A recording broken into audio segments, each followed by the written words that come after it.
Hey there, this is Noah with the Wyoming Tribune Eagle. This is a special episode of The Perch to hear the full conversation Wyoming Governor Mark Gordon had with the Wyoming Tribune Eagle's managing editor, Brian Martin, along with the rest of our editorial board. A preview of this conversation aired on this week's normal weekly episode. This is the full and unedited audio from that conversation. Governor Gordon, welcome to this meeting of the Wyoming Tribune Eagle Editorial Board, as well as this episode of our weekly podcast, The Perch. We appreciate you taking the time to be with us today. It's nice to be here. Always enjoy this. Thank you. For those in our listening audience, I'm Brian Martin, the Tribune Eagle's managing editor, and I'm here today with several members of our 8-person editorial board, which meets nearly every week to discuss topics that the WTE should weigh in on from an opinion perspective. And it helps us shape our opinions and try to reach consensus on what will be our official position on that particular topic or topics. So today with us, I'm pleased to have Paulette Gadlin, a public member of the editorial board, Lindsay Hanlon, Antonia Gauna, and our new publisher, Brian Doan. And so we're happy again to have them all here and thank them for their time and their service to the community. We're here on Monday, March 17th. Happy St. Patrick's Day, Governor. Happy day. And for everyone, we're about a week and a half out now from the 68th Wyoming Legislature's general session, and so naturally we're going to be talking about that quite a bit today. Sure. But we also wanted to chat about some recent events in our nation's capital, in D.C., as well as your future plans and some other news items. So we're going to be talking about a lot of things. Does that sound good? Oh, Governor? that sounds fine. Sure. All right. Let's jump right in with the Wyoming Legislature. So I was on the call, the virtual media call that you did last week. Thanks again for doing those. That's great, and includes media from around the state. Last week you told that group that you were disappointed that so many national issues had come up during the session, and you said that there was too much absolutism in the way that got in the way of the best outcomes for Wyoming residents. So rather than a general approach to this question, I wanted to ask you if you could give us your top 3 successes and your top 3 disappointments from the most recent session.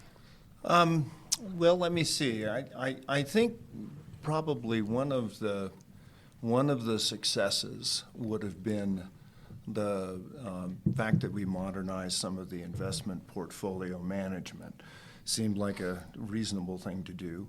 I think one of the really big successes in the voucher bill was the opportunity to continue to use pre-K.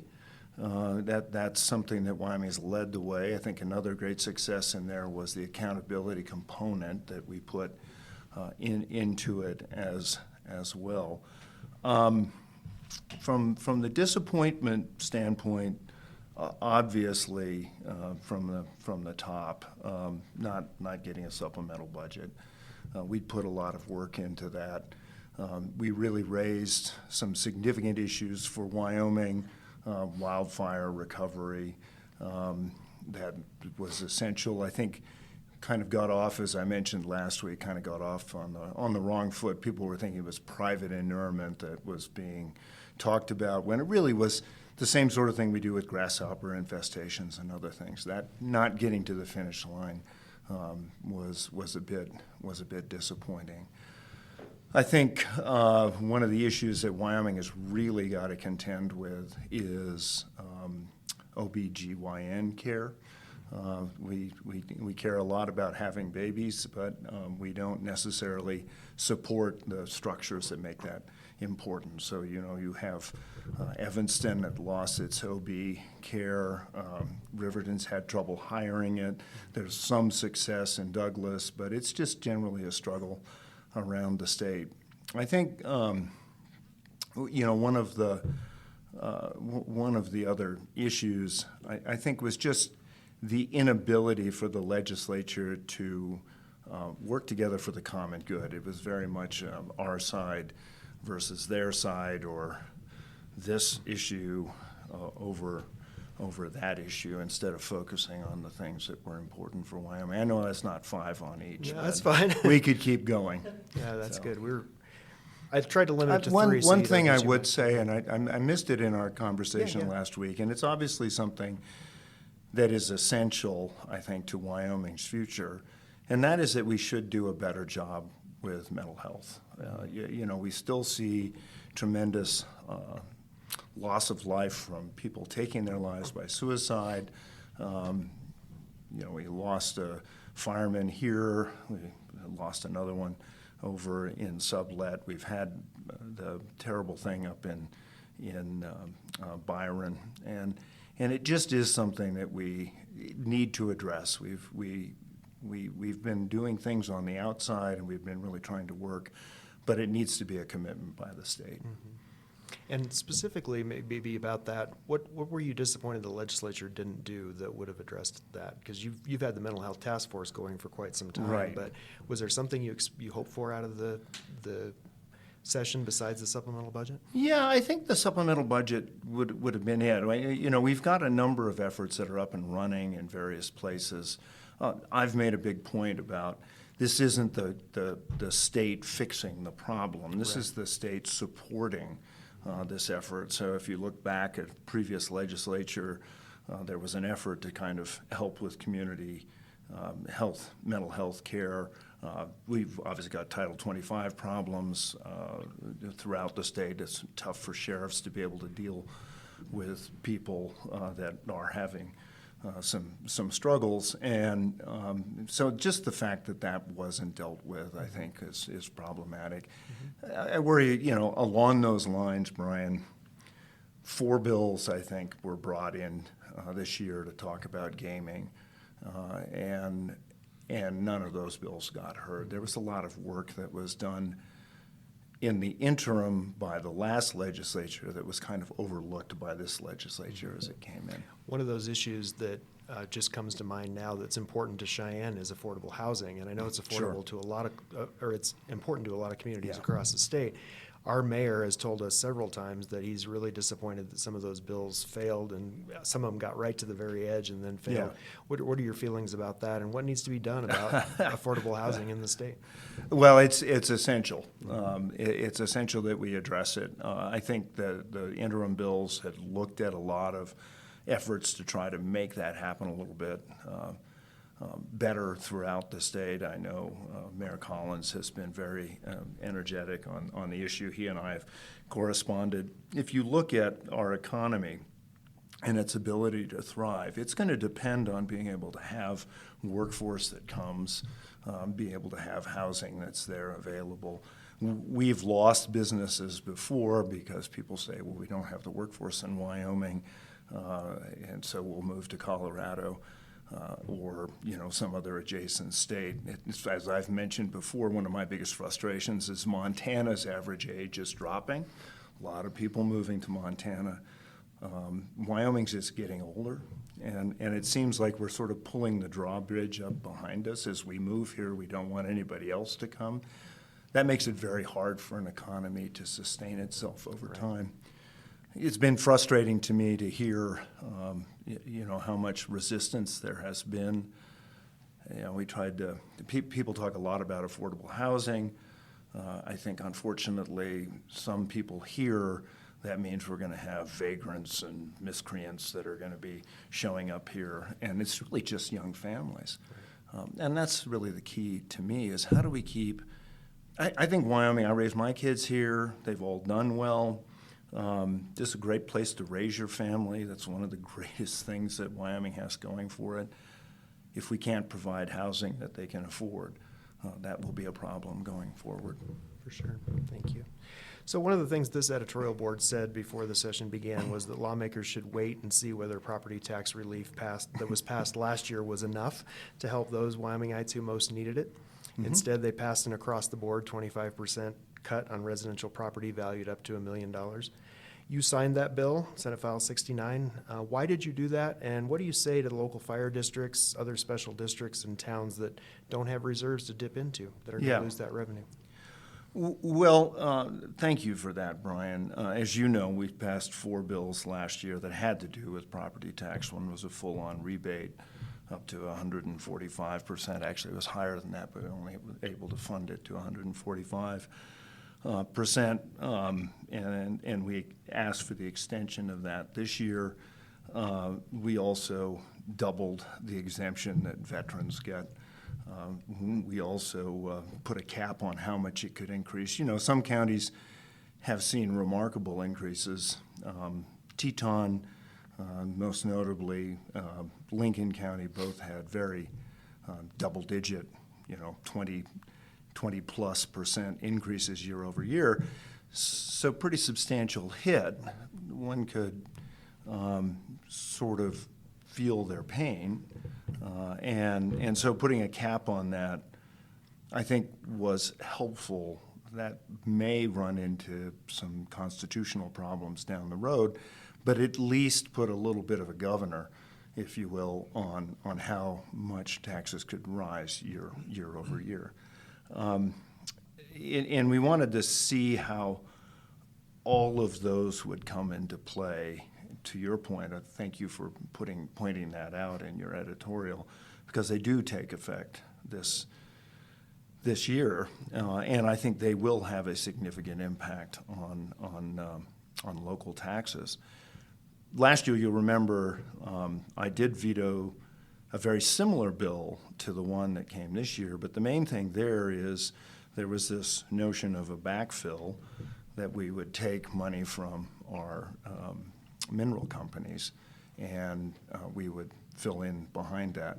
There's several reasons I didn't like that approach. Number one, if you're going to give a tax break, it should be to the people who pay those taxes, not, and it feels a little bit more like what you'd expect out of a communist country, to take from the people who can and give to the people who need, which is sort of what I was objecting to there. If you pay taxes, then that's where you should be receiving them. I think receiving the relief. I think that the second piece to that was, as a Republican, it's always been my belief that government's best when it governs least and when it's closest to the people. Putting more dependency on the state being able to give you the money you need to be able to support those services, a big issue. And it's one that Wyoming wrestles with regard to the federal government as well. We have a tremendous amount of dependence on what the federal government sends our way. So I didn't want to encourage that same kind of trickle-down problem there. This year, as you know, citizens will have a chance to vote next year on a 50% reduction, I believe, on the Citizens Initiative. I think citizens went through this election without as perhaps deep an understanding of what local taxes do. Even legislators. I remember hearing one legislator who happened to be on the Joint Appropriations Committee talking about how the state doesn't need those property taxes. Well, property taxes mostly go for local government. So I think being able to understand a little bit more how vital those local services are is really critical. But I'd say the other piece of it is that not every county is uniform in this. And in fact, some of the people who really rode the property tax reduction horse all the way to the finish line suddenly got religion about what are we going to do about our local fire departments? What are we going to do about our local police? What are we going to do about roads and about snow plowing and all that? Did they come to sort that of thing. realization too late, though, Governor, do you think? Or was it the ball was already rolling at that point? I think the ball was rolling. I think there was a tremendous amount of momentum to that. And I do think that one of the things that voters really need to do is understand the issues they're voting on. And I think this was sort of put forward as the state doesn't need that money. They should give it back to you. Why are you putting it in savings? And we should be getting that. Is that a lack of understanding by residents or by citizens or both, do you think? As I mentioned last. I mean, residents or legislators? Yeah. No, I understand what you're saying. Because the lawmakers, some of them in their testimony didn't really seem to understand the percentage, at least initially. Right. Now, they did later on. And Right. you talked about the fact that we had a lot of freshman lawmakers this year. So did they come to that understanding maybe a little too late? And they kept saying our voters are telling us this is what they want. Well, and I think there was a certain amount of momentum that was put behind, a tremendous amount of momentum put behind property tax reduction. even if you compared our tax situation here with Colorado or Montana or Nebraska, we're in a better situation than any of those are. And in the northern part of the state, it's particularly challenging because people choose to live in Wyoming because the property taxes are cheaper than they are in Montana, but they choose to shop in Montana because there's no sales tax, which is, I suppose that's a wonderful thing. But at some point, you cannot support the services that you depend on, like, fire and so on. I think I was talking with former Governor Friedenthal at one point, and Dave had mentioned that one of the problems is that of recent memory, most Wyoming citizens haven't felt what we felt in the 80s, what we felt during the tough times in the 90s, where Wyoming really was strapped to try to make things work. And so there's just, we'd gone through COVID. We actually managed incredibly well through COVID. Yeah, we had reductions in our income. We were able to cut back a little bit pretty substantially on services.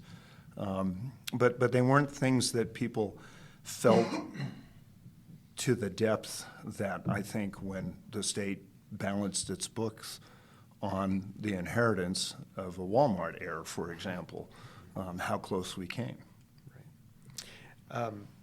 Obviously, again, going back to the position that we took, that we didn't need more relief this year. Sounds like you maybe kind of agree with that, but it happened. There's no sunset date on Senate File 69. So do you anticipate, as we start to see the ramifications, the fallout from these things, that maybe the legislature is going to have to roll that back, that they would actually repeal that at some point in the future? It's a little hard to say what people will or will not do. I think we were flush enough at a certain point in the early 2000s that taxes on groceries, for example, were dropped. It was supposed to be a 2-year holiday, and we still don't pay taxes on groceries. So when it comes to taxes, nobody likes to increase them. I think it's a challenge. I think it's a significant challenge that the legislature will have to come to grips with.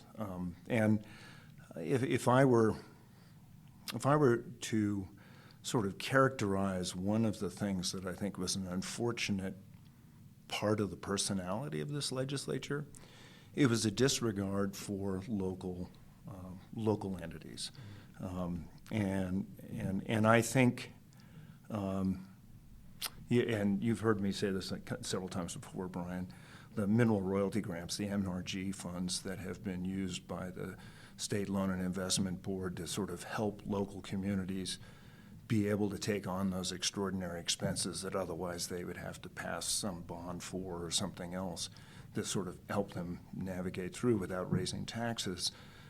That also did not get funded this year. And so I think as I said, I think one of the big concerns I have is we are not, as a state, respecting local control or local opportunity as much as we should. Right. At the risk of going down a rabbit hole about tax policy, obviously one of the things that Wyoming does not have is a very diverse income structure, diverse income streams. There's been talk already about, if this continues, that if this has the impact it could have, Wyoming may need to look at an income tax. Do you think that Wyoming needs to diversify its tax structure? I think Wyoming needs to spend some time thinking about how to diversify its tax structure. As far as an income tax is concerned, when we passed I was a voter in those days. When we passed the Permanent Mineral Trust Fund, we also passed a corresponding provision that if we ever did an income tax, you can take it off your property tax and your sales tax in the process. So I don't see an income tax as either a viable or even a wise choice to do. I think Wyoming had we've always been a fairly conservative state, and in my view, we've had a pretty efficient tax structure. It is very narrow. And when we talk about all these cuts to local taxes, part of my concern is if you believe that the future that we have is going to look a lot like the recent 2000s, I think again. I remember Ronald Reagan and my former boss at Apache Oil, Raymond Plank, said if we had understood that Ronald Reagan was trying to break the back of the Soviet Union by putting in a 55-mile-an-hour speed limit, by doing all the things that we were trying to do to lower the price of oil and gas, we might have been a little more prepared, and we might have been a little more eager to join. But as it was, those were incredibly tough years in Wyoming. It was a time of very high inflation that was being rolled back by Volcker's rules. The commodities that we really depended on were at bargain basement prices, and it was devastating for our communities. And I guess that's my concern is I feel very strongly we need to do everything we can to buttress oil, gas, coal. There's nobody that's done more for coal than I have. Uranium, get that industry back as well, trona, bentonite, all these things that we, on the mineral side, have really counted on. We've tried to expand our manufacturing, some of the other economic opportunities, particularly tourism, to sort of do a better job of balancing that. You've heard me for the last 6 years talking about how Wyoming's economy and Texas' economy in the 1980s were very similar, but Texas is now diversified remarkably. They're in a better financial shape in terms of their diversification of revenue sources than Wyoming is, and we need to work at it. We had to be engaged and do that. So I think not taking time to think about what the tax policies look like that can help us diversify is going to be problematic for Wyoming going forward. Okay, thank you, Governor. So last year, you vetoed part of a school vouchers bill, saying it was unconstitutional. Yet this year, you signed it, and you praised it as a, quote, remarkable achievement for Wyoming, end quote. What changed between your opposition last year and your support of it this year? Well, I think when we passed it last year, as you know, we had a means test in it for pre-K. Did not really feel like poking the bear because there were some constitutional questions. I think some of those questions have been answered for me. Some of those questions may yet be tested. But one reason why I think it is a remarkable achievement is really threefold. First, school choice is a very important aspect of, I think, any educational system. Certainly a national conversation. And certainly that national conversation came to Wyoming, and in the intervening year, we've been able to stand up the RIDE program, which allows our public schools to be able to function much more innovatively. So I don't want to say they're charter-like, but they still have the same flexibilities that many of the charter schools coming to Wyoming or others that are being stood up organically in Wyoming have. And so I think that really gives us a full menu, if you will, of opportunities in Wyoming, and that's the reason I found that this bill worked better. We still maintained, as I mentioned, the means testing for pre-K. It's the first of those kinds of programs that really has set the standard for the country, I believe. And then also the fact that we're requiring some accountability in how that works. It's also And this is a reimbursement program, It right? is. It's not a blank check, here's $7,000, go spend it however you want. So there's some, I assume there'll be some rules that'll be set up for what will qualify and what won't and that sort of thing, right? Yeah, that rules discussion's another fun one. But anyway, yes, no, there are rules for That's- that, yeah. Yeah, that's coming for sure. All right. Governor, I just want to point out the source of the funding also for the bill. Oh, yeah. I just, it's not the school foundation account. Yeah, no, Brian, that is a very good point. It comes out of the general fund. So it's not out of the school foundation, which was more the constitutional issue there. Oh, okay. So very good. Another bill that generated national attention for Wyoming this year was Senate Joint Resolution 2, which called on the federal government to turn over control of federal land to the state, saying that federal ownership was unconstitutional. Although that bill didn't pass, what's your position on keeping federal lands federal, and how do you expect that to change, if at all, under the current administration? So, Brian, if you followed, of course, the last couple of years, for me, it's been incredibly important that Wyoming have the sort of first say in how we manage our own resources, be that wildlife, be that our lands, et cetera. And one of the reasons that I chose to join the Utah lawsuit was on the so-called unappropriated lands that hadn't been given a specific purpose, and just turning those over to the state. We obviously didn't get heard in that. To my thinking, it's very important that the public lands that we have remain accessible to the public. So many of the people that move to Wyoming really appreciate the fact that there are those lands that are public. And some of those are states, and most of those are federal, and they really like the access to hunting, fishing, recreation, et cetera, et cetera. To me, there's got to be a respect in doing that, but that's another conversation. So I don't see that this, I appreciate the joint resolution. I don't see that the state will be able to get those lands back. We, as part of our agreement to become a state, all forswore future use of those lands. So that would have to be changed. The act of admission would have to be changed. Sportsmen really have a vested interest in seeing the status quo maintained. Now, having said that, I think, and I'm really quite dedicated to this notion, there are certain lands that were slated for, the word's an unfortunate one, but disposal. And those are, very small parcels that are isolated, 40 acres here, maybe 160 acres there, 80 acres somewhere else. And I think there's a way to kind of go forward, because those lands aren't accessible, they're hard to manage. There's maybe a way to get that disposal done that would be helpful.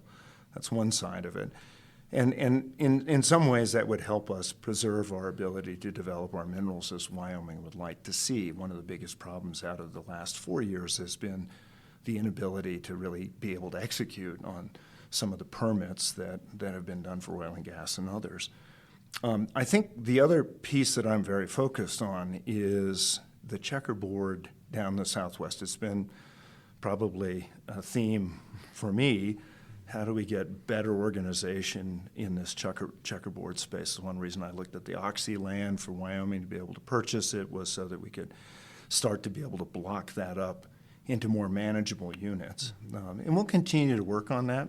I have to say, and I think this is really important for people in Wyoming to understand, I don't think you do this as a big effort. We're not going to do it all in one fell swoop. Mm-hmm. I think people have to get comfortable with what lands are being involved. They have to appreciate more about what the advantages or disadvantages are.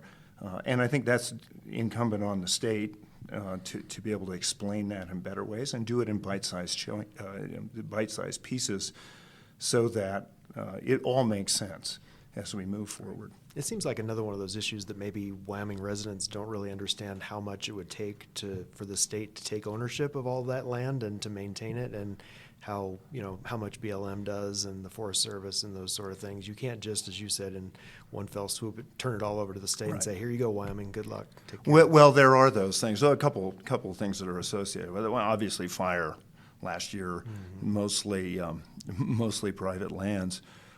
We learned a couple of lessons. One is it's very expensive to fight fires. We went through $50 million, 850,000 acres, 70% of which was either state or private. And then suddenly, when you're accustomed to having the federal government, this may be something that we shouldn't be counting on in the future, but at least in history, there's been this expectation the state would be reimbursed for its efforts, or counties or local fire departments would be reimbursed for their efforts by the federal government.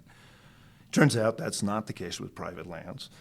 as much as it is for the federal lands, and so that onus would be incredibly sizable. And one of the things I'm hoping to do in this interim is to put together a group that can start to talk about what's our strategy on fighting fires going forward under all the circumstances, with Forest Service and BLM maybe not being as big a part as what they have been in the past. Mm-hmm. But I think the other the other piece of it is something that I've worked on for a number of years. If Wyoming's worked always to have primacy on our environmental laws, so if you're going to do a project on federal lands, federal capacity, we're going to be the first player. We're going to do that with air quality permits, water quality permits, land quality permits, all those sorts of things. So you can really have a local governmental entity that you can work with that's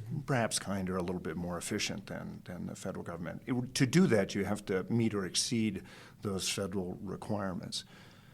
It's been very frustrating, and I would say in the Biden administration, one of the biggest frustrations is we could not get things to advance because they were just dead set against oil and gas, dead set against coal. And we had to go to court. Court was very inefficient. We weren't getting things done on time. And so it's been my hope that we would be able to do the NEPA process. Of course, the problem then is you get litigated, and then the cost for the state's huge. Mm-hmm. So my point would be, federal government, you have to be able to get this done, NEPA done on time. If you're just dragging your feet or ignoring it, let the state do it, and then the federal government has to stand behind the state behind it. It's something I brought up to both the Trump administration and to our delegation. Right. So you mentioned the Trump administration. Let's transition to the federal level, okay, Sure. and talk a little bit about what's going on in D.C. What's your take on the whole DOGE approach to government downsizing? Do you agree with our congressional delegation, including Representative Hageman, who this week at one of her town halls this past weekend said that she supports Elon Musk and what's being done with downsizing? Do you support with that, and do you have any concerns about Congress giving up too much authority to the executive branch at this point? Brian, I'm a stickler for the Constitution, and I believe that we have three branches that are divided for a reason. It was interesting to me that President Trump remembered George Washington's decision to go home instead of become king. So take that as you will. But I do think that we have a Congress that's at loggerheads and not able to be the check and the balance that they need to be going forward. Look, there's a lot of room, I think, in what the federal government does to be able to reduce expense, reduce bureaucratic overreach, a number of those things that are important. At the end of that tale, there are people's lives. There are people whose health insurance is associated, and so on and so forth. And despite the fact that it's lovely to beat up on bureaucrats as being, mindless automatons that are trying to take away all your rights, they're still people. And a lot of times they're people that care a lot and are embedded in communities. And so I think it will be problematic. I mentioned during that press conference that one of the things that Wyoming is really contending with, according to Jenny, whose hunger initiative has nothing to do with government, doesn't get any government subsidies or anything else, it's all private donations. Some of those private donations were coming from people who have just potentially lost their jobs, mm-hmm. and at the time that you have a lot more need for those various pantries and other things. It's unclear to me. I think it's easy to poke and point at certain things that haven't gone well. I was trying to remember how the Clinton administration had gone through a fairly similar downsizing of government at the time. But it seemed to me that they had a different approach, and we can compare the two. I think, when you shake a tree, you expect some stuff to fall out from it. And I think we're still trying to contend or understand what the dimensions are going to be for Wyoming. I'm happy that Yellowstone National Park will be open and will be able to run. I'm happy that Grand Teton will be able to be open and be able to run. I'm hoping that Devil's Tower can do something, but there's an example. There's a way to look around it. It's going to take, every time you have an action like this, there's going to be benefits, and there's also going to be some real difficulties that arise out of it. And I hear what you're saying, but back to the beginning part of that question, which is the DOGE approach to the cuts. And do you agree with Representative Hageman that this is the way to go about it? I mean, Elon Musk wasn't elected to anything. He was appointed, and there are people that are saying he's going in and slashing and burning and then having to rehire people that never should have been cut to begin with. Does that concern you? And Congress isn't doing anything about it either. Brian, I do think there's more elegant ways to do this. I haven't had a chance to talk to Elon Musk. I worked for a man who, on a fairly regular basis, would do pretty wholesale reductions in force, sometimes with very long-time employees. It wasn't necessarily a bad thing to do. I think it's easy to start looking for where the problems are going to be. And I think, if it's the federal government, it has become such a sizable entity that if you don't act quickly, and if you don't act a little bit disproportionately, you're not going to get anything done. And particularly, now that we have a political structure that seems to sort of vibrate between Republican and Democrat every few years, it may be becoming more pronounced. So I do think that, I'm not sure anybody would ever say Elon Musk is an artist, and it perhaps could have been done more artfully, but I still think it's valuable. I do want to go to one other thing that you said, which is that you believe in the Constitution and the three equal branches of government. Do you feel like the Congress has ceded its role and just is going along with whatever the president wants at this point? There's this wonderful French, I'm not trying to duck your question, but I have great faith in America. And a lot of it is expressed in what this young French nobleman who came over in 1830, having gone through the French Revolution and seen Robespierre cut off heads of his family, et cetera, he came here to sort of understand America. He wrote this great book, Alexis de Tocqueville, Democracy in America, and he spent a lot of time sort of considering why the American Revolution worked and the French one failed so dramatically. And he makes a couple of observations which are remarkable, but one of them is that American democracy is not more enlightened than any other democracy, but it does have the capacity to repair itself. So I have faith in America that Congress from time to time, ebbs and flows with its consistency. Al Simpson, dear friend, was there at a time when I really think Congress was remarkable in what it was able to do. I think there have been presidents who haven't been very strong and others that have been remarkable. I think that's the nature and the dynamism that makes America what it is. That's good. The Wyoming Freedom Caucus, now in control of the House of Representatives, calls itself the conscience of the Republican Party in the state, and you're the top elected member of that party. Do you agree with that statement? If not, where do you think most Wyoming Republicans land on that political spectrum? Well, I've never been so arrogant to think that I know what every Republican in Wyoming thinks. I believe that Wyoming people are independent. We have a libertarian streak to us that I think is very pronounced. I've always felt that Wyoming is a conservative state and a practical state. The fact that we went through a legislative session spending an inordinate amount of time talking about issues that were in the national scope of things, I think marks a bit of a departure from the Republican sort of upbringing I had. As I say, I think there will be time. It's unclear to me how well the Freedom Caucus distinguished themselves this session. I think time will tell if people think that was a good idea or not. But as I say, coming back to the issues that were really important to Wyoming, Veterans Affairs, we didn't really do much about. We did talk a lot about property tax, but only in terms of how we cut them. We didn't do anything about OB care. We didn't really take care of some of the more pressing issues that I think Wyoming Republicans, given the chance to think about, really focus on. The things locally, close to home. I care a lot about, what my town, what my county is doing, and I think we took away some of that. So it'll be unclear. So to answer your question directly, I would hope nobody would say, I am the conscience of the Republican Party, because every Wyoming citizen has their own mind, and they'll follow whatever they think is the right course of action.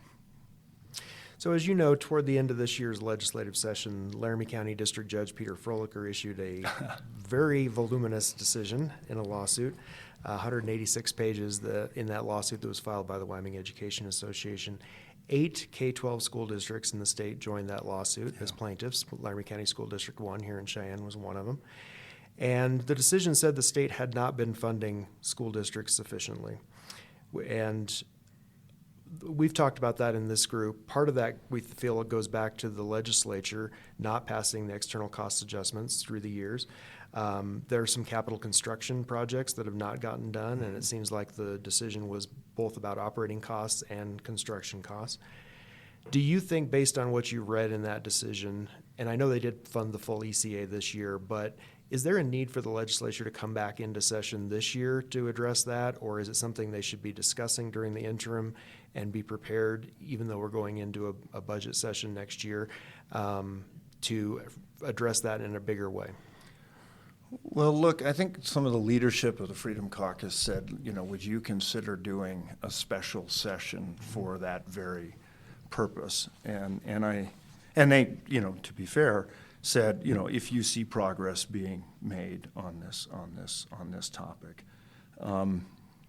As squirrely as the legislature was this year, that would be a wager to take up. I'm not saying it's off the table, but I think Peter Froelicher's, Judge Froelicher's decision was pretty clear.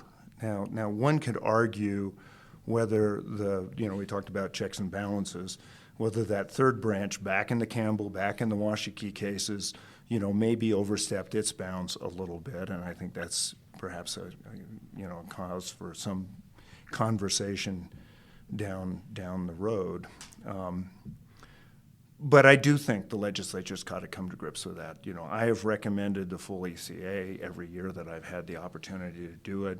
One of the reasons that I am anxious to see the RIDE schools and the other charter schools and other things sort of come into that conversation is that we have a fuller understanding of what the dimensions of that conversation are going to be, so that as voters approach the polls in years to come, that they have more of an understanding of what it is they're voting on. It's not just school choice or, funding our schools and capital projects. It's a process. It makes sense. I mean, one of my disappointments, and if you followed me for the last couple of years, has been the legislature laid out a process on how to close and build schools, but they haven't followed it. It's been a more political process. And Campbell County School this year, for example, is one of those. It was kind of in the process, but I see people trying to take credit for getting it back in there. And there are some other schools around the state that really probably should be addressed as well. But we should have a fuller understanding of what that commitment is and how we move towards that. So to answer your question, I don't think a special session is completely off, but I don't know as we are engaged in what the size and complexity of that discussion really is yet. And I go back to former Senator Bebout's comment is, at some point they'll sue us and then we can go to the voters and have a constitutional amendment. I don't know. That may be what happens, but I think it's probably not a particularly winning bet to bet against schools, bet against your kids, bet against education. Right. And for our listeners' benefit, can you describe the process of calling a special session? It's something that you initiate, or they could ask you to? Yeah, the legislature, and I can't remember exactly what I've gone through one of those. It's a 2/3 vote that they can call themselves into session.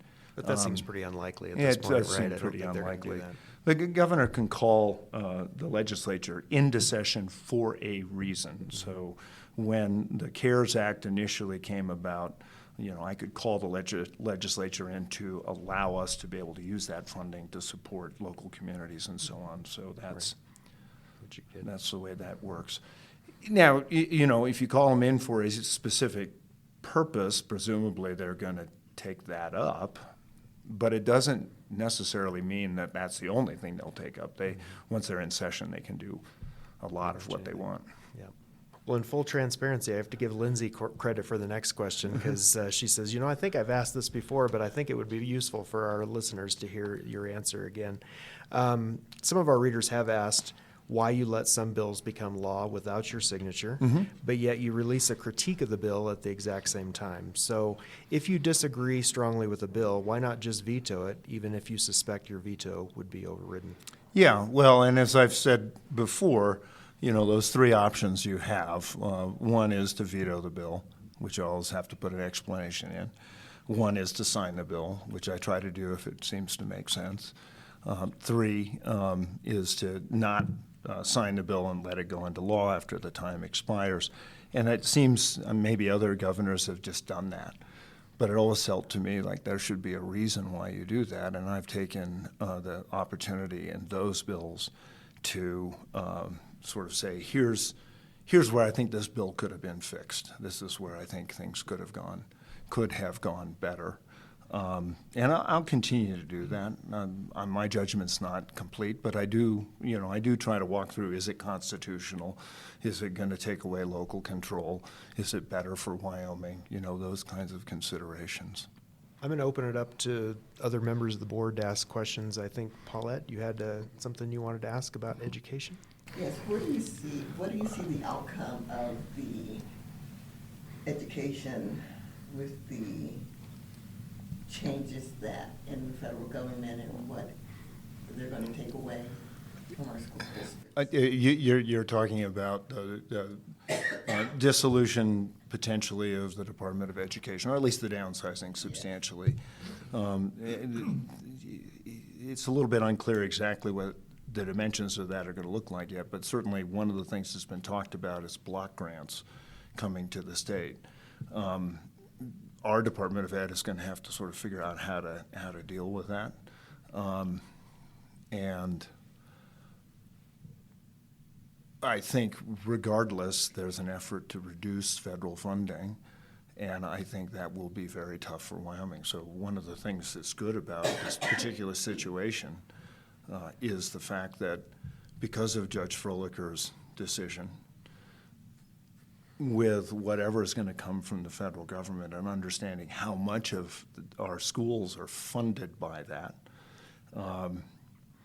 I think voters are going to take a very principled and thoughtful stance on what that means.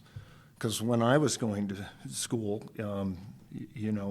we didn't have the same transportation. We didn't have the same opportunities that people do today. In fact, my parents sent me away for a bit because there weren't the opportunities here locally. Some of my neighbors also did that. And I think when we think about things that we take for granted, like on a Friday night we can go watch our kids play football, or on the Saturday we can watch them play volleyball, those may not be things that we have in the future. And I think it's going to be good for Wyoming voters to have the opportunity to really reflect on how valuable those things are. To the degree that we're going to change what's happening at the federal level, there's a lot of momentum there. And I have no idea what actually is going to come out of that, but I think there's some good things that can. The changes in school diets for example, sometimes seemed more politically motivated than nutritional. So getting back to the basics, I think is not a bad idea, but I also think that people should be prepared for what the consequences could be. So, Governor, we just came past the 5th anniversary of the COVID shutdown, lockdowns. We had a conversation in here recently about avian influenza, bird flu, and obviously that's not human-to-human transmission yet. We hope it doesn't ever get there. But if it's not bird flu, it could be something else. How do you feel about the response that you were involved in 5 years ago? And if another pandemic came along today, would you handle things differently? Are we ready for it? Do you have any concerns? I think we always end up trying to fight the battle we just went through. So to a degree of saying, well, now we know all the things we should do, that's sort of a fool's errand from my standpoint. When we went into it, nobody really knew what to make of things.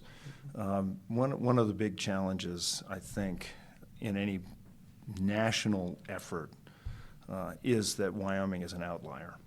We aren't there for a healthcare system the way other states are. Our schools certainly different than other schools. The way we measured progress a little bit different than many other schools, and so given the information we had at the time, there were some things I would have done differently. Absolutely, I felt very strongly that we, as a state, kind of prompted by the basketball tournament sort of collapsing midway through the week, that we could have, and this was what I said at the time, we could have easily had, and that happened over a weekend. Mm-hmm. It happened to be this past weekend. Right. Right. And in my mind, we could easily have said, we're going to probably take a longer spring break than we normally would.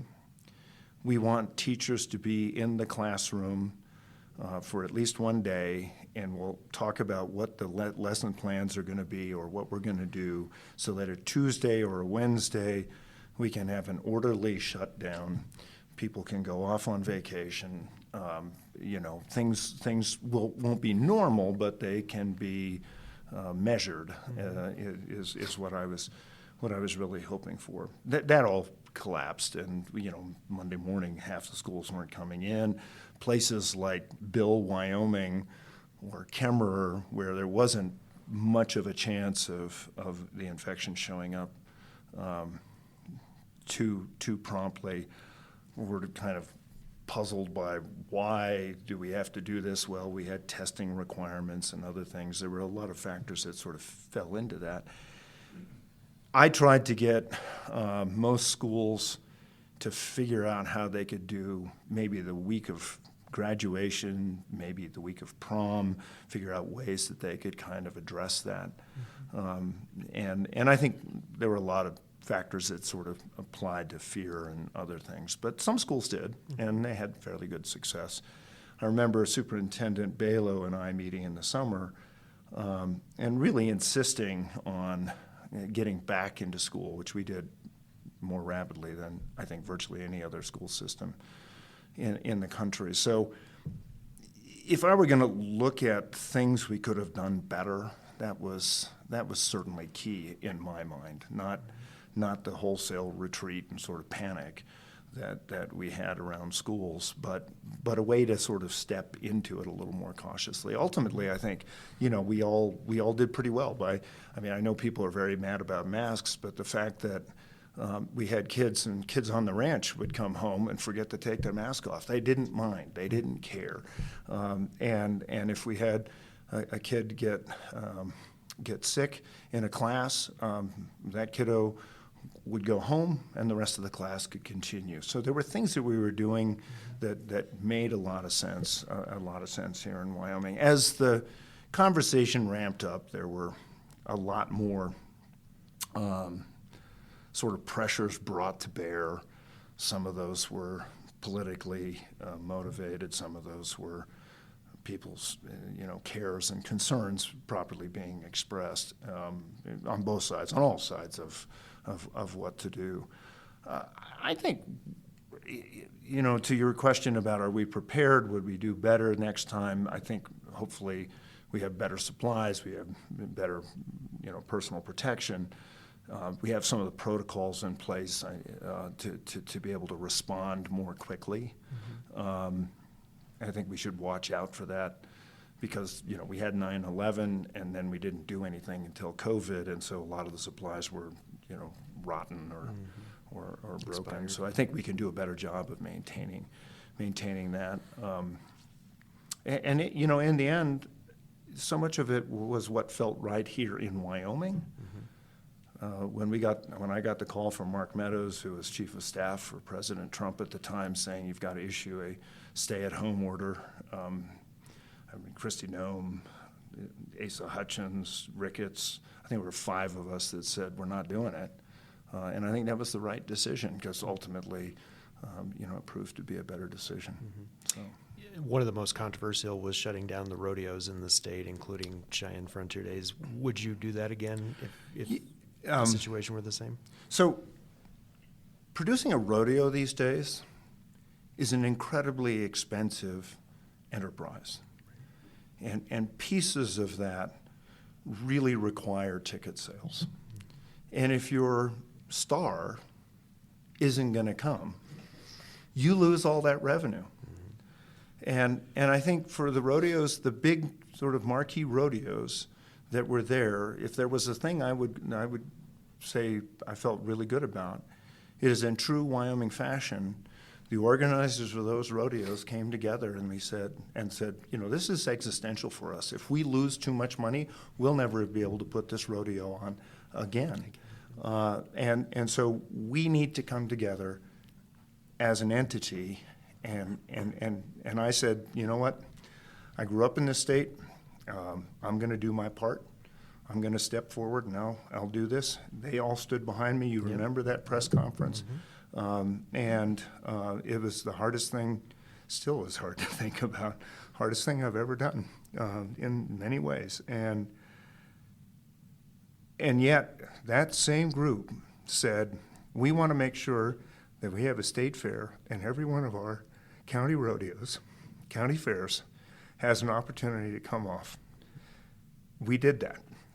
And I remember the judge for the hog show was crying in the middle of the arena for the hog show because he said, he's from Oklahoma, he said, this is what we should be doing. We did it. So. Great. Well, Governor, we want to honor your time, and I know we're coming up on the end of our hour together, but before we let you go, we'd be remiss if we didn't ask you about your political future. We've heard through the grapevine that Wyoming's First Lady, your wife Jenny, isn't too excited about the prospect of living in our nation's capital. So if that's true, it seems unlikely that you'd be seeking to swap places with Representative Hageman, who has said at some point she'd like to have your job. And since Wyoming has this strange term limit rule that governors are required to take 4 years off before they can have a third term, you'd have to challenge that term limit rule in the courts in order to run for a third consecutive term. Yeah. So do you plan to do that? Brian, I haven't come up with that, in my mind. It's certainly in the back burner.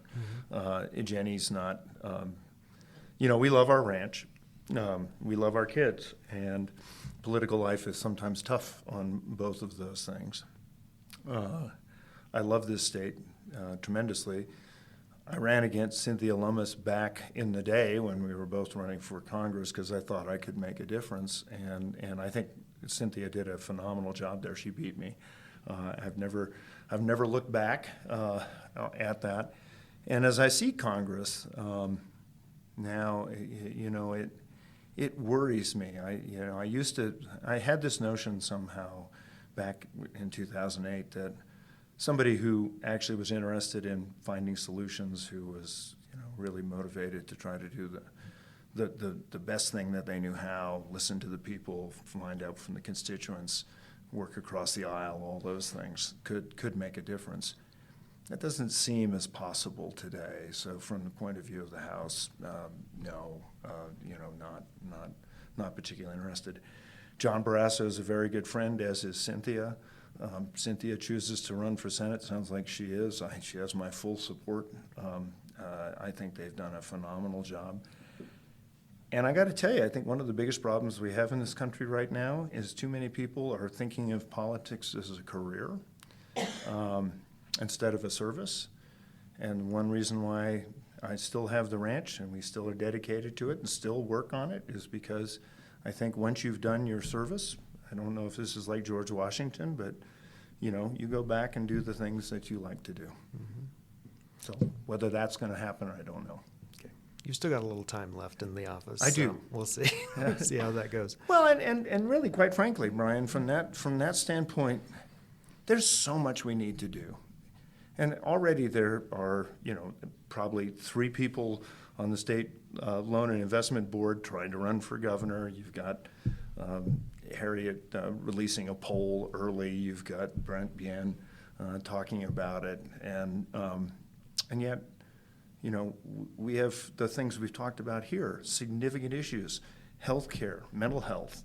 How do we fund our schools? What are we doing with property taxes? How's that going to support local governments? These are challenges we should all be engaged in, not just trying to figure out who gets to be elected next. Right. Well, it seems like we roll from one election cycle right into the next one. So Sadly so, yeah. unfortunately so.